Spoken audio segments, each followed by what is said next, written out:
I was really moved when I got in there because I never, unfortunately, had the chance to get over there when I was, here or in Memphis. I never got a chance to go over there. So, For years, fans of Elvis Presley talked about one strange secret inside his famous mansion, the upstairs room that stayed locked and off limits to almost everyone.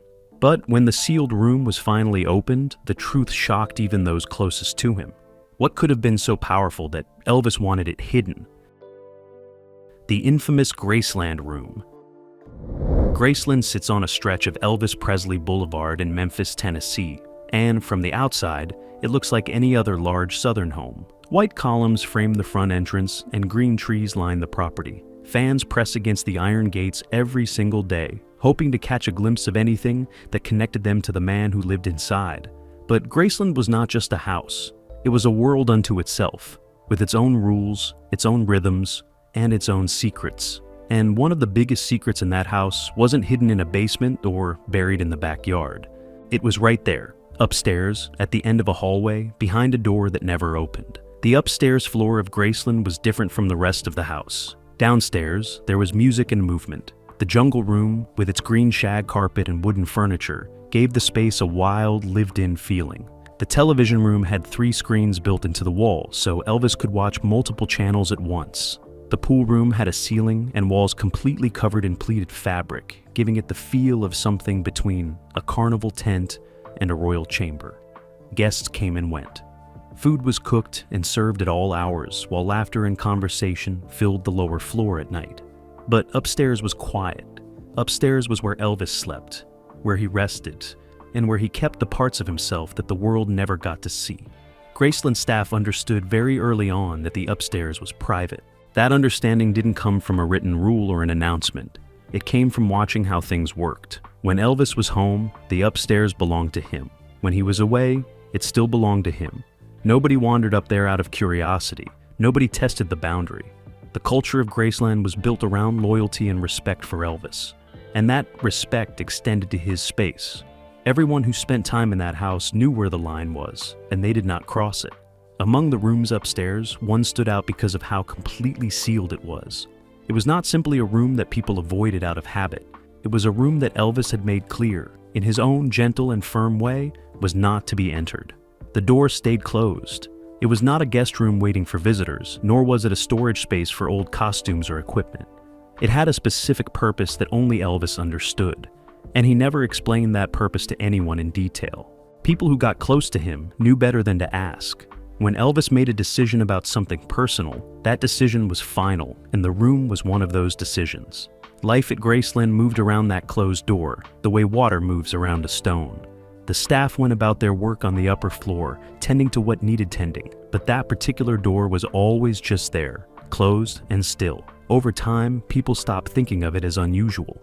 It became part of the house the same way the staircase, or the windows were the part of the house. It was simply something that existed, something that had always been there, and something that was not discussed. New people who came to work at Graceland eventually picked up on the unspoken understanding without needing to be told directly. Elvis himself was a man of deep contradictions. He was one of the most famous people on the planet, yet he rarely left Graceland for long stretches of time. He craved company and kept a large group of friends and associates around him almost constantly, yet he also had a strong need for solitude. He was generous to the point of giving away cars and jewelry to strangers, yet he guarded certain parts of himself with absolute intensity. The sealed room fit perfectly into that contradiction. It was the part of Elvis that existed outside of public image, outside of performance, and outside of the version of himself he shared with even his closest companions. Visitors to Graceland over the years sometimes noticed the door and felt something shift in the atmosphere around it. Knowing that it had been kept closed by choice, by the deliberate decision of a man who controlled very little else in his life, gave it a weight that was more than it can carry.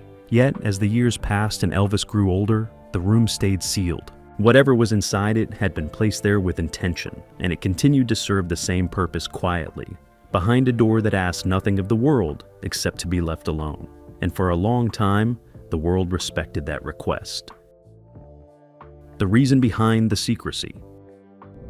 Elvis Presley passed away on August 16, 1977. He was 42 years old. The news moved across the country and then across the world with a speed that felt almost impossible for that era. Fans were both shocked and heartbroken. Meanwhile, Memphis itself seemed to go still. Within hours, the area around Graceland filled with fans who had nowhere else to go and nothing else to do but be near the place where he had lived. They brought flowers and handwritten notes and photographs.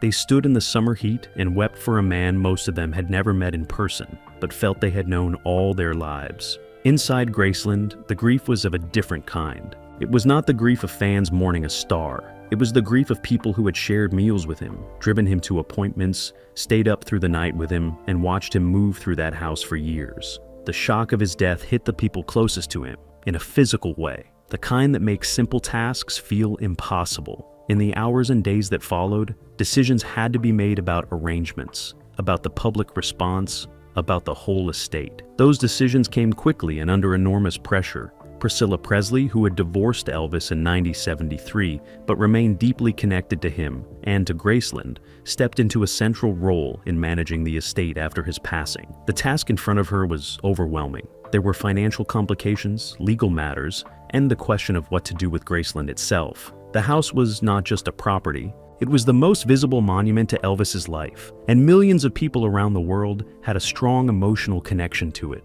The decisions carried significance that went far beyond practical concerns. Every choice sent a message about how Elvis would be remembered. The sealed room was part of that larger question. In the immediate aftermath of Elvis's demise, opening it was not a priority. There were more pressing matters demanding attention, and the room had been private during his life, which meant there was a natural instinct to keep it private after his demise as well. The people who had worked at Graceland and understood the unspoken rules of the house pushed those rules forward even after Elvis was gone.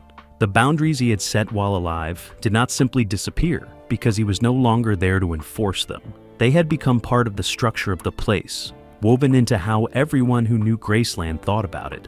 When Graceland opened to the public in 1982, it became one of the most visited private homes in the United States.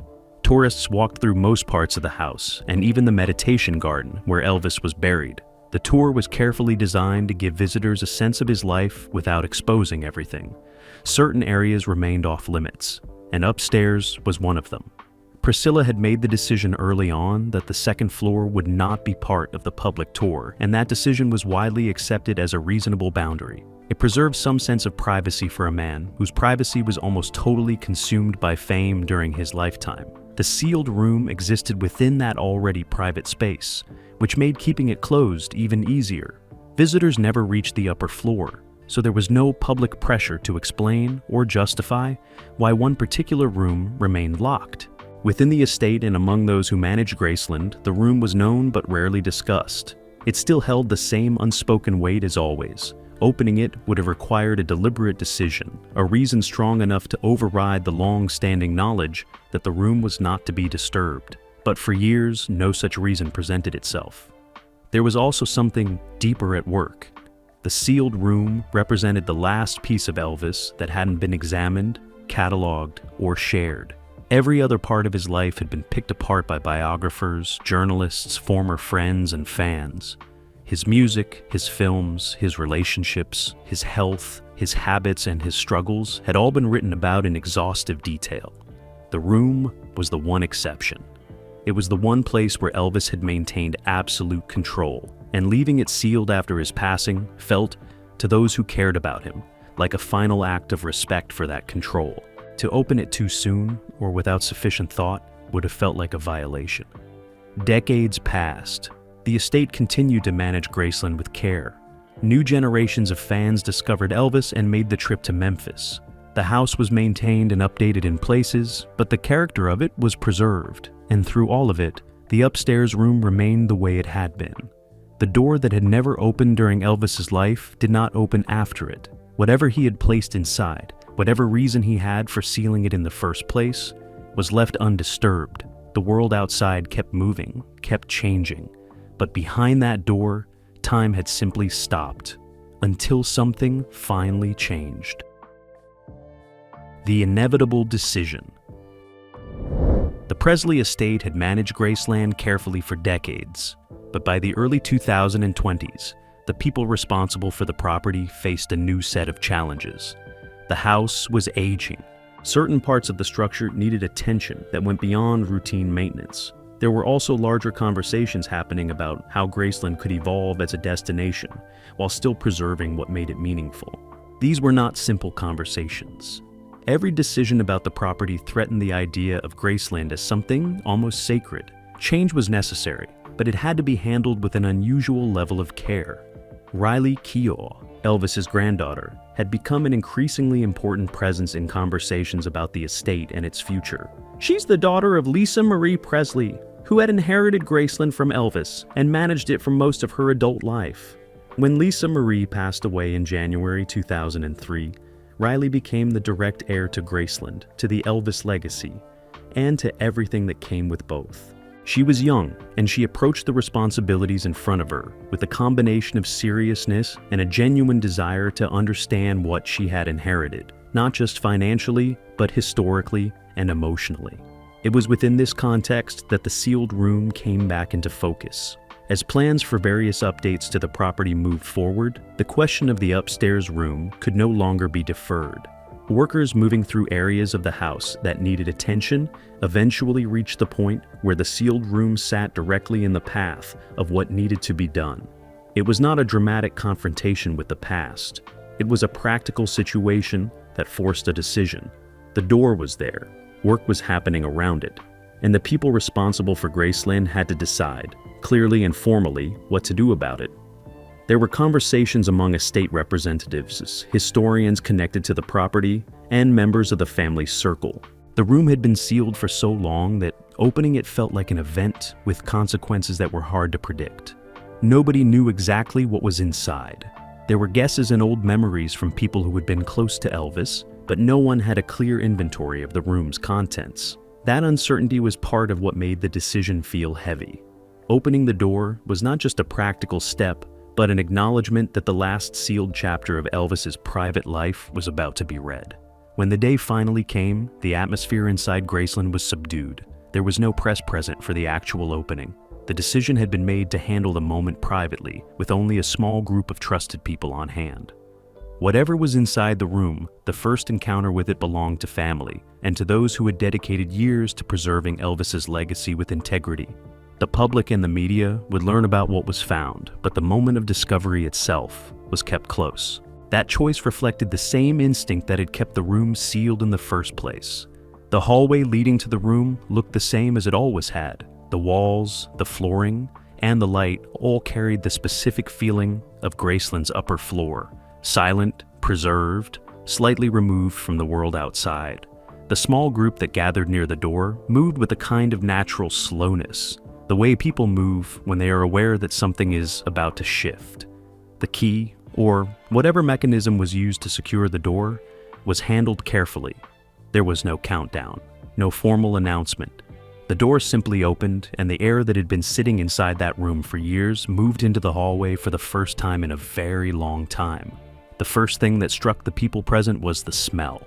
Sealed rooms develop a particular quality of air over time, something still and dense, carrying traces of whatever has been inside them. This room smelled faintly of old paper, and something else that was harder to identify, something that several people later described simply as personal, the kind of scent that belongs to a specific individual and does not exist anywhere else. It was a small detail, but it hit people in an unexpected way. Before anyone had looked clearly at the contents of the room, the smell alone made it feel like Elvis was still in that space in some immediate and undeniable sense. The lights were turned on. The room was not large, but it was full. Things had been arranged with obvious intention, not stacked or stored haphazardly, but placed in a way that suggested the person who put them there knew exactly where everything was and had made choices about how it all sat together. The group moved into the doorway and looked at what was in front of them without touching anything at first. They needed a moment to simply take in what the room held before any of it was moved or examined. What they saw made several people go silent in a way that said more than any spoken reaction could have. Inside the sealed room, the room held more than anyone had expected. That was the first clear feeling among the small group standing in the doorway. Not that what they saw was scary or scandalous, but that there was simply so much of it. The room was the product of someone who knew exactly what mattered to him and wanted those things kept together in one place, away from the rest of the world. Shelves lined two of the walls. A small table sat near the window, its surface covered with objects. Boxes were stacked neatly along the far wall, each one sealed and labeled in handwriting that was immediately recognizable to anyone familiar with Elvis's personal documents. The papers came first in terms of what drew attention. There were notebooks filled with handwriting, page after page of it, in Elvis's own hand. These were not appointment books or business records. They were personal. The writing covered a range of subjects: thoughts about music, reflections on performances, observations about people and places, and longer passages that read more like private letters that had never been sent. Some pages had lyrics on them, lines and verses that never made it to a recording studio. The notebooks painted a picture of a man who was constantly thinking about his art in ways that his public output had only partially reflected. Alongside the notebooks were photographs, but not the kind that typically appear in Elvis collections. These were snapshots, the kind taken without much preparation, showing Elvis in unguarded moments. Some showed him alone, sitting in rooms or outdoors, with an expression on his face that was softer and more uncertain than the confident stage presence the world knew. Others showed people close to him in moments that were private: a meal, a conversation, a late night in a room lit by a single lamp. These photos had never been published. They showed a version of Elvis that existed entirely apart from his public image. There were also recordings. Several small cases held audio tapes that had been carefully labeled and stored. The labels indicated that these were not official session recordings or live performances. Some appeared to be spoken recordings, Elvis talking rather than singing, his voice captured in an informal setting, without any of the production quality of his commercial work. Others were musical recordings of a rougher kind, demos or experiments that had clearly never been intended for release. The presence of these tapes meant that the room held not just written records of Elvis's private thoughts, but actual audio of him speaking in an unfiltered context. Among the other items in the room were books.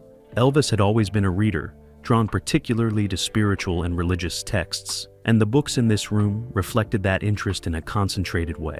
Many of them were heavily marked, with passages underlined and notes written in the margins. The notes were sometimes a single word, sometimes several lines, reflecting Elvis's reaction to what he had read.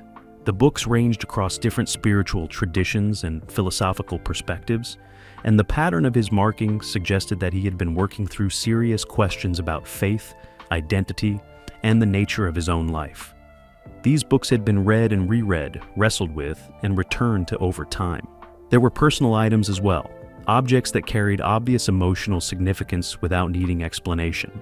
A small collection of items connected to his mother, Gladys, who had passed away in 1958 and whose loss had affected Elvis in a way that never fully healed. A few items connected to his daughter, Lisa Marie, including drawings she had made as a small child. A military medal from his time in the Army kept in a small box. A set of religious objects arranged carefully on one of the shelves. These things were not displayed. They were stored, but stored with care, in a way that made clear they were important to him, in a private and interior sense that he had not shared with anyone. What the room revealed, taken all together, was the interior life of a man who had spent most of his adult years living inside an almost impossibly large public identity. The Elvis that the world knew was a performer, a product of extraordinary talent shaped by industry and expectation. The room showed the person who existed underneath that. It showed someone who thought deeply, who felt things intensely, who was searching for meaning in ways that his professional life had not always given him space to pursue. The story of Elvis had always been told from the outside, assembled from what others saw and heard and remembered. The gap between the public Elvis and the private Elvis was not a gap of hypocrisy or deception. It was the gap that forms when a person is larger on the outside than the world allows them to be on the inside. The room was where that interior person had kept the truest version of himself, protected from the demands and projections of everyone around him. The room showed a man who was far more thoughtful, more lost, more creatively alive, and more quietly emotional than the public story had been able to fully capture. The sealed room did not destroy the legend of Elvis. Rather, it made the man behind it finally and fully visible.